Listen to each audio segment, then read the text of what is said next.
শেখ হাসিনা সরকার উৎখাত করে দিয়ে এদেশের মানুষকে মুক্ত আকাশে নিঃশ্বাস গ্রহণ করার সুযোগ করে দিয়েছেন। এরপরে আমি শ্রদ্ধা করে স্মরণ করছি দীর্ঘ সংগ্রামের মধ্য দিয়ে যে সকল প্রাণ বিসর্জনের মধ্য দিয়ে যে সকল বীর শহীদানরা তারা তাদের জীবনকে উৎসর্গ করে দিয়ে বাংলার মানুষের জন্য নতুন মুক্তি এবং স্বাধীনতা এনে দিয়েছে। স্মরণ করছি সেই 2009 সালের পিলখানা ট্রাজেডিতে শাহাদাত বরণকারী 57 জন দেশপ্রেমিক সেনা কর্মকর্তাকে। স্মরণ করছি 2013 সালের রাতের গভীরে তাহাজ্জুদরত শাপলা চত্বরের নবী প্রেমিক তৌহিদি জনতাকে, যাদেরকে পাখির মতো গুলি করে গণহত্যা চালানো হয়েছিল শাপলা চত্বরে। স্মরণ করছি 2015-16 সালে বাংলাদেশের প্রশাসনের নির্বাচনের বিরুদ্ধে প্রতিবাদ করতে গিয়ে প্রাণ হারিয়েছেন বিরোধী মত এবং পথের যে সকল নেতা কর্মীরা। স্মরণ করছি মরহুম মাওলানা সাঈদী রহমাতুল্লাহি আলাইহির বিরুদ্ধে একটি প্রশাসনের রায় ঘোষণার প্রেক্ষিতে বাংলাদেশের কোরআন প্রেমিক তৌহিদ জনতার বিক্ষুব্ধ প্রতিবাদে গুলি করে হত্যা করা হয়েছিল যে শতাধিক বীর শহীদদেরকে। স্মরণ করছি 2021 সালে মোদী বিরোধী আন্দোলনে শাহাদাত বরণকারী হেফাজতে ইসলামের 26 জন নেতা কর্মীকে। স্মরণ করছি সর্বশেষ জুলাই আগস্ট 2024-এর বিপ্লবে শাহাদাত বরণকারী 2 সহস্রাধিক বাংলার দামাল সন্তানদেরকে, যাদের ত্যাগ, কোরবানি এবং শাহাদাতের রক্তের বিনিময়ে বাংলাদেশ ফ্যাসিবাদ মুক্ত হয়েছে এবং বাংলাদেশ নতুন স্বাধীনতা ফিরে পেয়েছে এবং বাংলাদেশের ইসলামী বিপ্লবের পরিবেশ তৈরি হয়েছে। সংগ্রামী সাথী ও বন্ধুগণ, আমাদের তৈরি ভাষায় বলতে চাই, বাংলাদেশের মানুষ ঐতিহাসিকভাবে এদেশের মাটিকে মুক্ত করার জন্য, আধিপত্যবাদী শক্তির হাত থেকে দেশের জনগণকে মুক্ত করার জন্য, সাম্রাজ্যবাদী শক্তিকে দমন করার জন্য অনেক সংগ্রাম করেছে, অনেক লড়াই করেছে। এদেশের মানুষ অনেক রক্ত দিয়েছে। কিন্তু একটি দুর্ভাগ্যজনক বিষয় হলো বারবার বাংলার মানুষ প্রতারিত হয়েছে। 1947 সালে দেশ বিভাগের মাধ্যমে মুসলমানদের জন্য যে ভূখণ্ড অর্জিত হয়েছিল, সেই ভূখণ্ডে আল্লাহর কোরআনের শাসন কায়েম করবার প্রতিশ্রুতি দিয়েও 24 বছর পর্যন্ত জাতির সঙ্গে বিশ্বাসঘাতকতা, গাদ্দারি করেছিল পশ্চিম পাকিস্তানের শরীয়তরা। 1971 সালে জালিমের বিরুদ্ধে মুসলিমের লড়াইয়ের কথা বলে বাংলার জনতা যখন 9 মাসের মুক্তির সংগ্রাম করল, সেই মুক্তিযুদ্ধে বিজয় অর্জন করবার পর যেখানে 1971-এর 25 মার্চ থেকে 16 ডিসেম্বর পর্যন্ত মুক্তিযুদ্ধ হলো, সংগ্রাম হলো, কখনো কোনদিন কোন নেতা, কোন নেতৃবৃন্দ ধর্মনিরপেক্ষতার কথা বলেনি। সেখানে 71-এ মুক্তিযুদ্ধে বিজয় অর্জন করার কিছুদিন পর বাংলাদেশের স্বাধীনতার মুক্তিযুদ্ধে নেতৃত্ব দানকারী আওয়ামী লীগ নেতা শেখ মুজিবুর রহমান সাহেব প্রথমে মুক্তি পাওয়ার পর বাংলাদেশে না এসে লন্ডন থেকে নয়াদিল্লি হয়ে ভারতের তৎকালীন প্রধানমন্ত্রী শ্রীমতী ইন্দিরা গান্ধীর প্রেসক্রিপশন অনুযায়ী 72-এর সংবিধানে বাংলাদেশের স্বাধীনতার চেতনা পরিপন্থী ধর্মনিরপেক্ষ মতবাদকে অন্তর্ভুক্ত করে মুক্তি সংগ্রামকে মুক্তিযুদ্ধের সঙ্গে তিনি বিশ্বাসঘাতকতা করেছেন।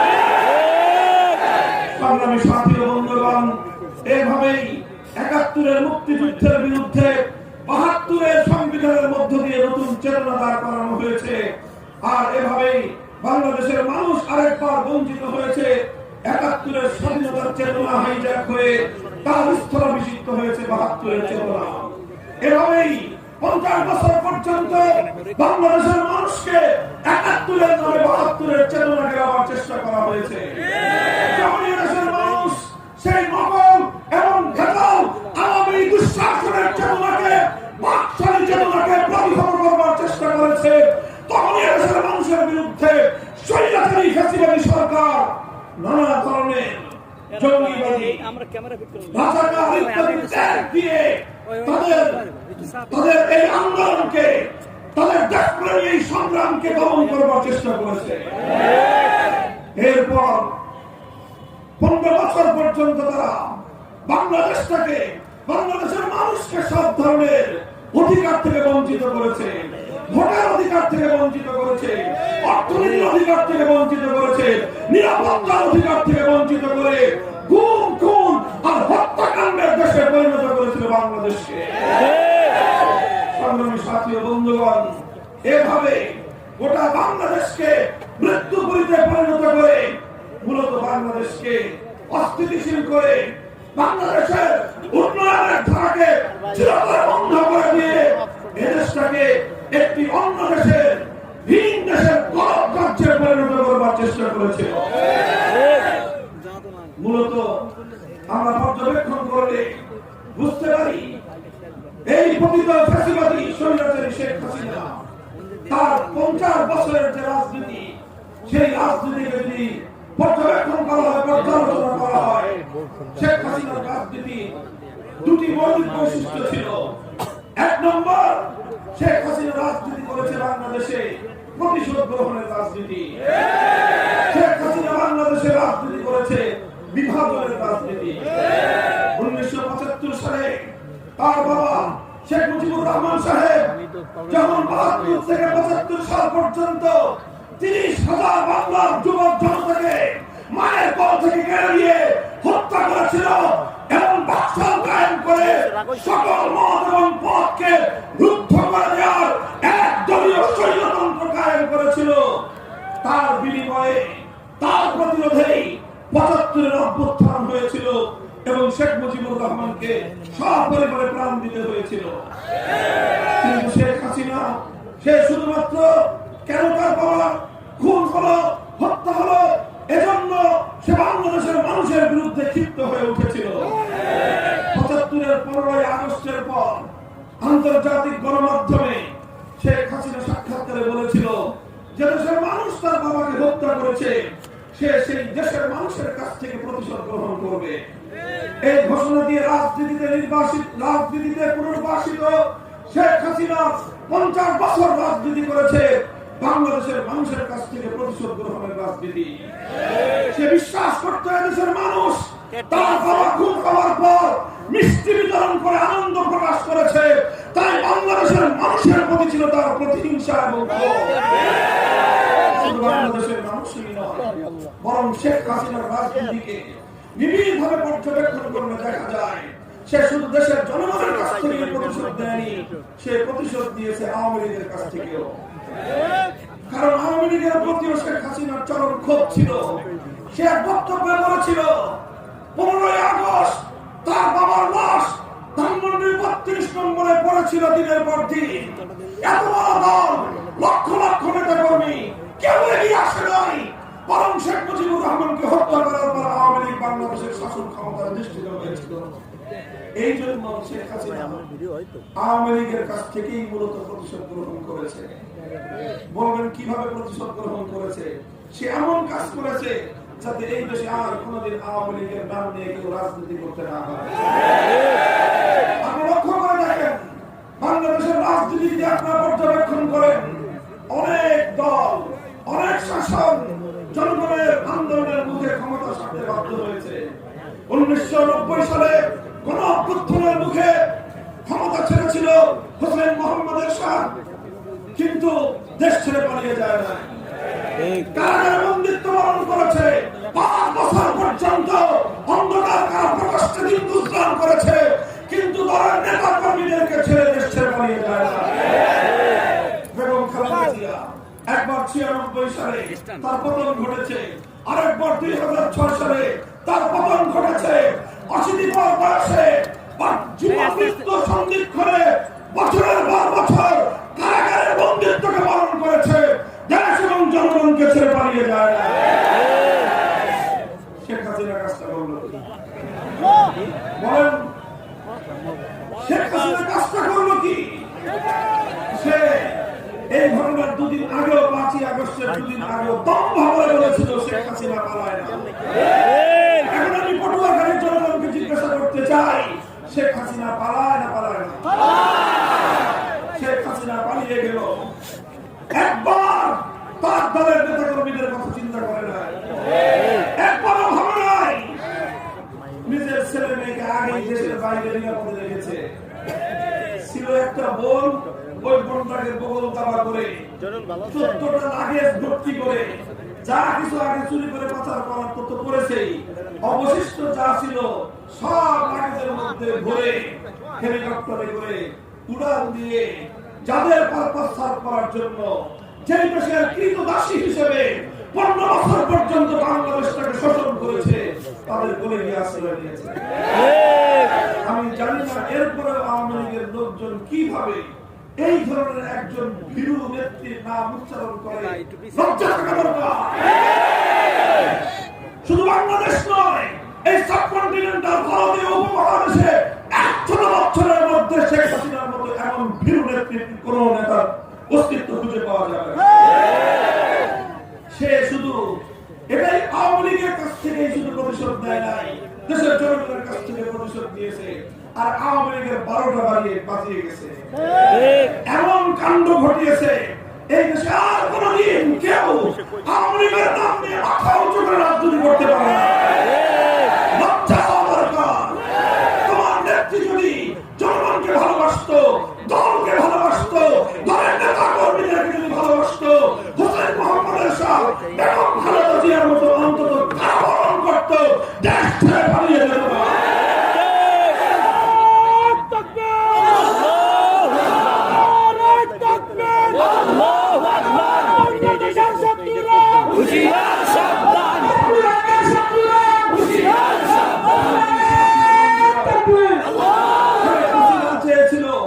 বাংলাদেশকে বিভক্ত করতে, বাংলাদেশে তার রাজনীতির আরেকটা মৌলিক দর্শন ছিল বিভাজনের রাজনীতি। মুক্তিযুদ্ধের পক্ষ বিপক্ষ বলে যারাই তার বিরুদ্ধে প্রতিবাদ করেছে তাদেরকেই সে রাজাকারের ট্যাগ দিয়েছে। মুক্তিযুদ্ধের সেক্টর কমান্ডার শহীদ জিয়াউর রহমানকে পর্যন্ত সে রাজাকারের ট্যাগ দিতে ভুল করে না। অর্থাৎ তার নীতি ছিল শেখ হাসিনার পক্ষে থাকলে মুক্তিযোদ্ধা, শেখ হাসিনার প্রতিবাদ করলেই রাজাকার। এই রাজাকারি খেলতে খেলতে খেলতে খেলতে যখন এদেশের 4 কোটি ছাত্র জনতা তাদের ন্যায্য অধিকারের দাবি নিয়ে রাজপথে নামলো, তারা বলল মেধার মূল্যায়ন চাই। শেখ হাসিনা 4 কোটি ছাত্র জনতার বুকের উপর লাঞ্ছনা আঘাত করে গোটা ছাত্র জনতাকে রাজাকারের বাচ্চা বলে গালি দিয়েছিল। যেদিন স্বৈরাচারী শেখ হাসিনা 4 কোটি ছাত্র জনতাকে রাজাকারের বাচ্চা বলে উপহাস করেছিল, গালি দিয়েছিল, সেদিনই তার ভাগ্য নির্ধারিত হয়ে গিয়েছিল। সেদিন আমার বাংলার তাম ছাত্র জনতা বাংলাদেশের প্রতিটি শিক্ষাঙ্গন থেকে রাতের গভীরে স্লোগান উচ্চারণ করেছিল, তুমি কে আমি কে। শেখ হাসিনার রাজাকারি খেলা শেষ।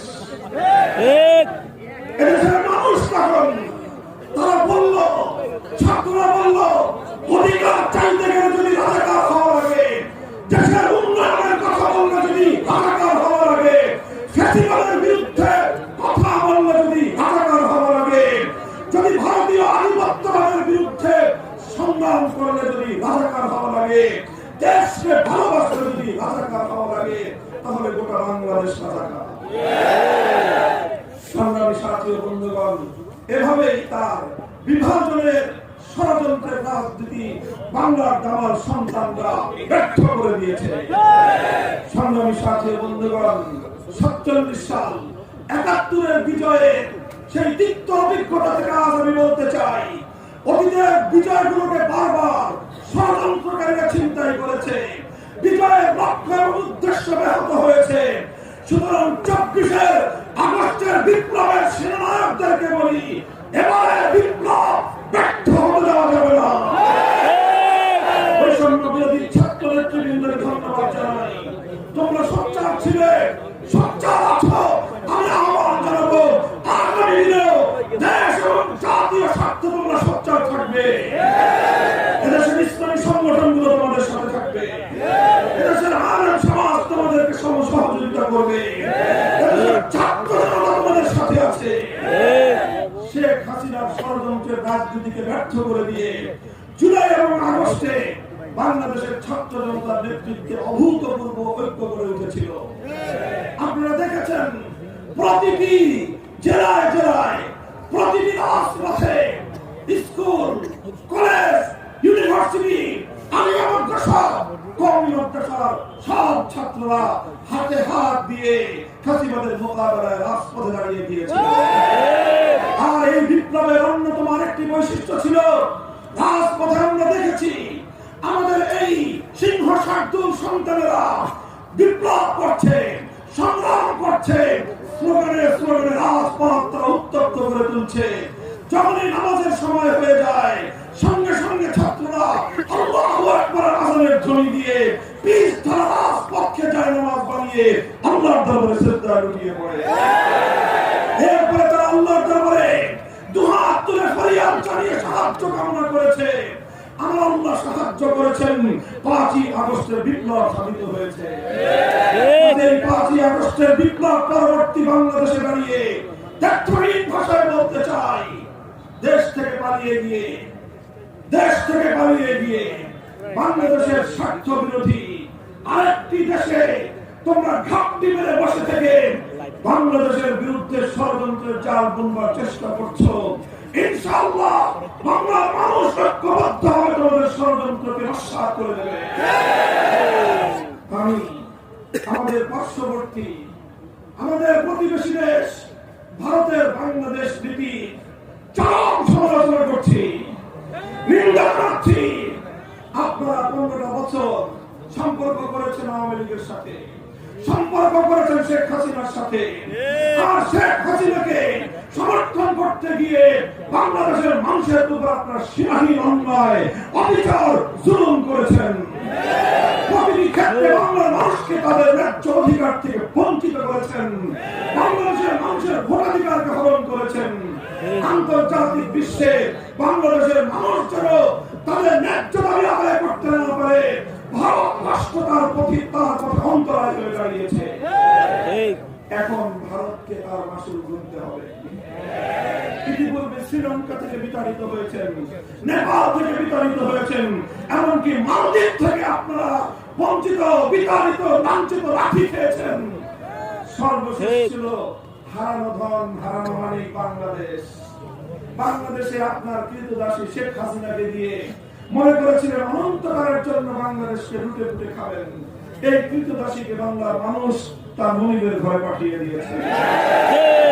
আগামী দিনে আপনারা বাংলাদেশ নীতি পরিবর্তন করুন, আমার দেশের সঙ্গে সম্মানজনক আচরণ করবেন, আমাদের সঙ্গে সৌজন্য রক্ষা করে আপনাদের পররাষ্ট্রনীতি নির্ধারণ করবেন। আর যদি আমাদের বাংলাদেশের উপর আমার আধিপত্য চালাবার চেষ্টা করেন, 18 কোটি জনতা একসঙ্গে আপনাদের বিরুদ্ধে রুখে দাঁড়াবে।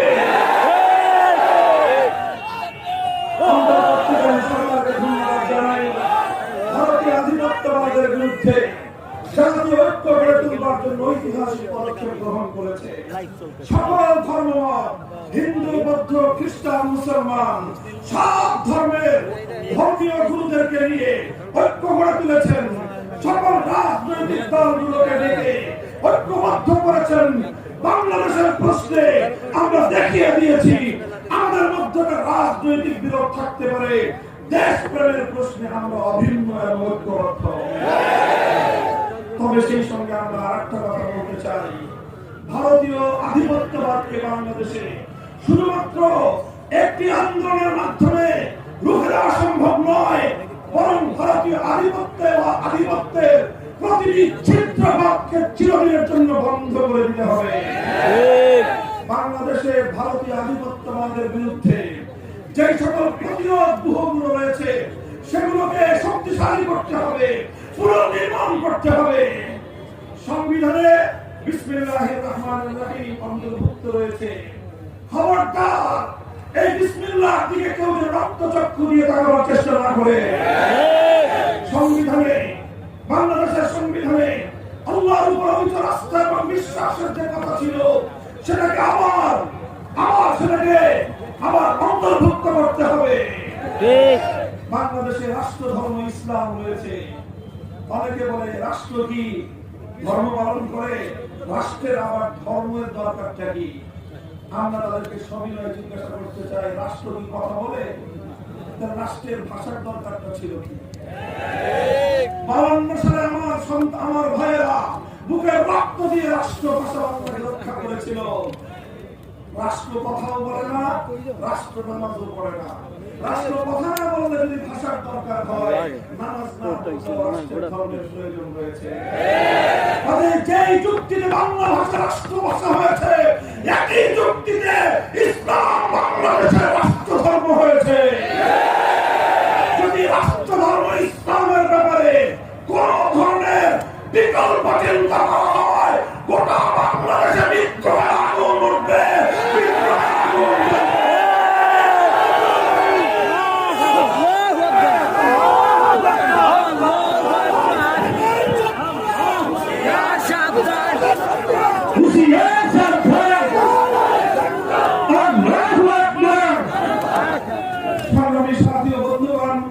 কাজে আমি সংবিধানের এই 3টি বিষয় গুরুত্বের সঙ্গে এগুলো বিবেচনা রাখার জন্য উদাত্ত আহ্বান জানাচ্ছি।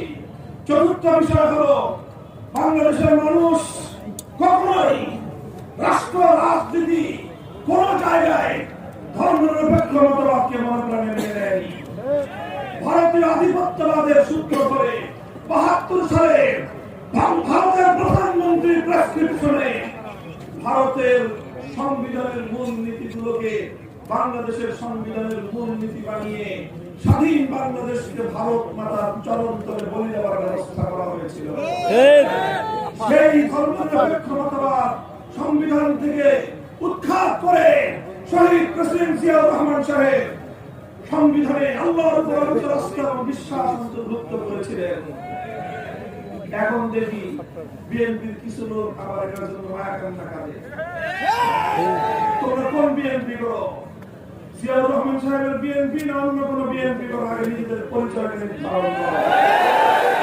কাজে সংবিধানে আল্লাহর উপর অবিচল আস্থা এবং বিশ্বাস এখানে আবার পুরো অন্তর্ভুক্ত করতে হবে। যেই ধর্মনিরপেক্ষ মতবাদ ভারত থেকে আমদানি করা হয়েছিল, ভারতীয় কৃতিদাসীকে যেভাবে ভারতে পাচার করা হয়েছে, তার মূলনীতি ধর্মনিরপেক্ষ মতবাদ নয়াদিল্লিতে আবার পাঠিয়ে দিতে হবে। বাংলাদেশের সংবিধানে ধর্মনিরপেক্ষ মতবাদ থাকতে পারে না, থাকতে হবে না।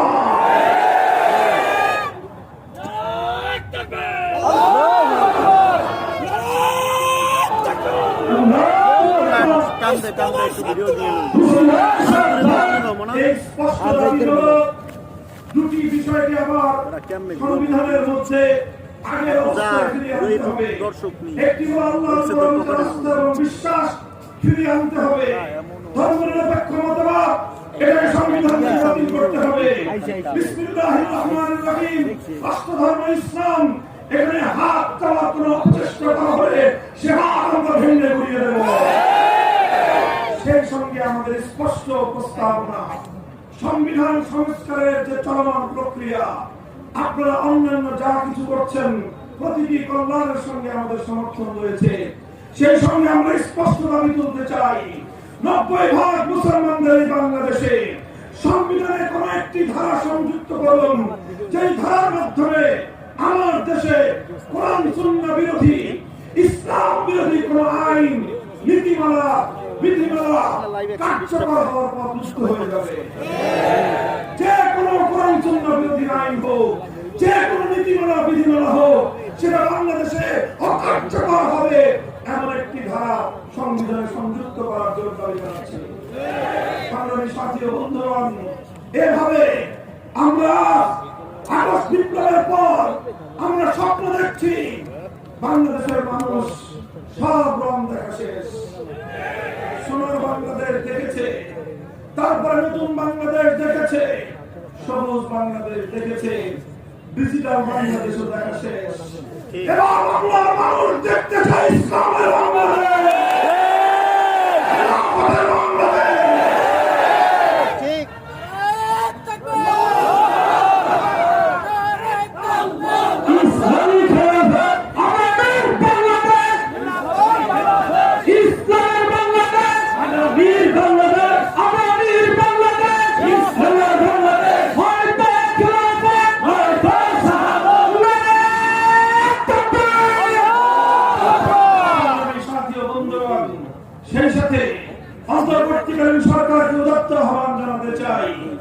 এই যে হত্যাকাণ্ডগুলো সংঘটিত হয়েছে, 2009 সালের পিলখানার হত্যাকাণ্ড, 2013 সালের শাপলার গণহত্যা, 2021 সালের মোদী বিরোধী আন্দোলনের হত্যাকাণ্ড, 2024 সালের ফ্যাসিবাদ বিরোধী আন্দোলনের 2000-এর বেশি ছাত্র জনতার গণহত্যা, প্রতিটি গণহত্যার বিচার করতে হবে। এই হত্যাকাণ্ডের যারা খলনায়ক নায়িকা, শেখ হাসিনাকে ধরে এনে তার খুনি মন্ত্রিসভার প্রতিটি সদস্য, প্রশাসনের সকল খুনিদেরকে আইনের হাতে সোপর্দ করে যথাযথ বিচার নিশ্চিত করতে হবে। বাংলাদেশ থেকে পাচারকৃত হাজার হাজার বলা যায় না, এখন লক্ষ লক্ষ কোটি টাকা, এগুলো আবার সারা পৃথিবী থেকে গুছিয়ে কিভাবে ফিরিয়ে আনবেন, ডক্টর ইউনূস সাহেব সেই উদ্যোগ গ্রহণ করুন। সকল পাচারকৃত টাকা ফিরিয়ে এনে দেশের উন্নয়ন, জনগণের কল্যাণে এগুলোকে নিয়োগ করার, বিনিয়োগ করার, ব্যবহার করার উদ্যোগ গ্রহণ করুন। আমাদের সমর্থন আপনার সঙ্গে থাকবে। প্রয়োজনীয় সংস্কার কাজে মনোযোগ দেন। প্রয়োজনীয় সংবিধান সংস্কার, নির্বাচন ব্যবস্থা সংস্কার, এই বিষয়গুলো সুসম্পন্ন করুন। প্রশাসনের মধ্যে ঘাপটি মেরে বসে থাকা ফ্যাসিবাদের দোষরদেরকে চিহ্নিত করুন। এই ফ্যাসিবাদের দোষর যারা রয়েছে তারা প্রশাসনে ঘাপটি মেরে বসে থেকে এখনো বাংলাদেশের বিরুদ্ধে ষড়যন্ত্র অব্যাহত রেখেছে। তাই আজ এখনো বাংলাদেশে সচিবালয়ে রহস্যজনক অগ্নিকাণ্ড সংঘটিত হয়। বাংলাদেশকে ব্যর্থ করবার জন্য এখনো ইসলাম তৎপরতা চালায়। এখনো বাংলাদেশে চট্টগ্রামে সরকারি আইনজীবী শহীদ সাইফুল ইসলাম আলিফকে নির্মমভাবে আদালত চত্বরে জবাই করে হত্যা হতে হয়। আমরা বুঝি এর মাধ্যমে বাংলাদেশকে অস্থিতিশীল করবার পায়তারা চালানো হচ্ছে। ইনশাআল্লাহ এদেশের আলেম সমাজ, বাংলাদেশ খেলাফত মজলিসের নেতা কর্মীরা, হেফাজতে ইসলামের নেতা কর্মীরা অতীতে যেরকম বাংলাদেশের জন্য পাহাড়ি করেছি, আগামী দিনেও বাংলাদেশের স্বাধীনতা, বাংলাদেশের অখণ্ডতাকে অক্ষুণ্ণ রাখার জন্য যা করতে হয় আমরা তাই করতে প্রস্তুত থাকবো ইনশাআল্লাহ। বন্ধুগণ, সর্বশেষ আমার আহ্বান, মনে রাখবেন এই যে ফ্যাসিবাদের মোকাবেলায় রাজপথে যে ঐক্য গড়ে উঠেছে, এই ঐক্যের বিরুদ্ধে যদি কেউ ভূমিকা পালন করে বাংলার মানুষের আদালতে দাঁড়িয়ে তাকে জবাবদিহি করতে হবে।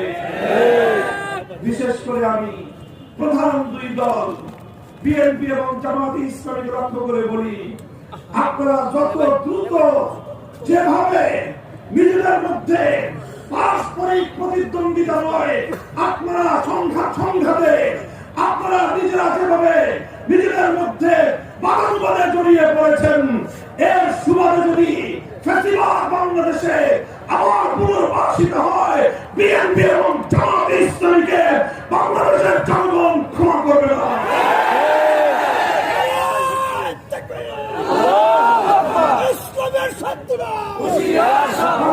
রক্ষা করার জন্য, বিদেশি আধিপত্যবাদকে রুখে দেওয়ার জন্য, ফ্যাসিবাদী অপশক্তিকে মোকাবেলা করবার জন্য রাজপথে গড়ে ওঠা ঐক্য আরো দীর্ঘদিন সংহত সমন্বয় রাখতে হবে। এজন্য ইনশাআল্লাহ বাংলাদেশ খেলাফত মজলিস ঐতিহাসিক ভূমিকা পালন করবে।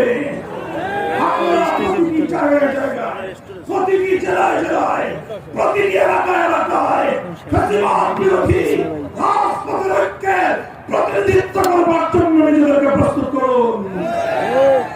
অন্তর্বর্তীকালীন সরকারকে বলবো, একটি নিরপেক্ষ নির্বাচন, একটি সুষ্ঠু এবং সকলের অংশগ্রহণের একটি নির্বাচনের জন্য আপনারা মাঠ প্রস্তুত করতে থাকুন এবং প্রশাসনকে সুন্দরভাবে ঠেলে সাজান।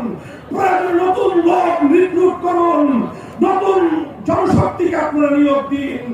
ফ্যাসিবাদের দোষরদের মুক্ত বাংলাদেশে একটি নিরপেক্ষ দেশপ্রেমিক প্রশাসন দেখতে চাই আমরা।